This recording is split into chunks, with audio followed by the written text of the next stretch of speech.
குர்பானி தோலின் சட்டங்கள். குர்பானி தோலுடைய சட்டங்கள் 3 வகையாக பிரிக்கலாம். 1.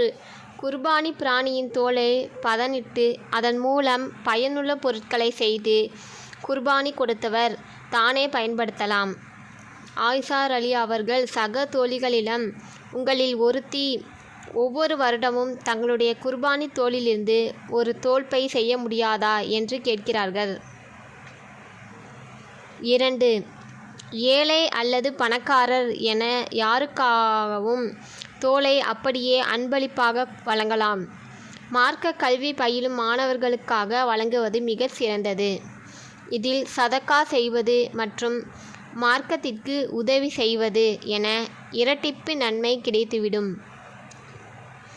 3. குர்பானி கொடுப்பவர் தோலை விற்கக்கூடாது.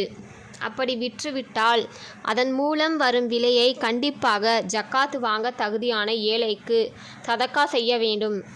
ஜக்காத் பணத்தை செலவு செய்யக்கூடாத இடங்களில் அந்த பணத்தை செலவு செய்யக்கூடாது.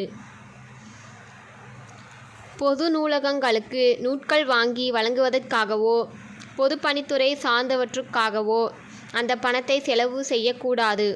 குர்பானி தோல் பணத்தின் மூலம் கட்டிடம் கட்டி ஏழைகளுக்கு குறைந்த வாடகையில் வாடகைக்கு விடுவதோ, வாகனங்கள், பாத்திரங்கள் போன்ற பொருட்களை வாங்கி வாடகைக்கு விடுவதோ கூடாது.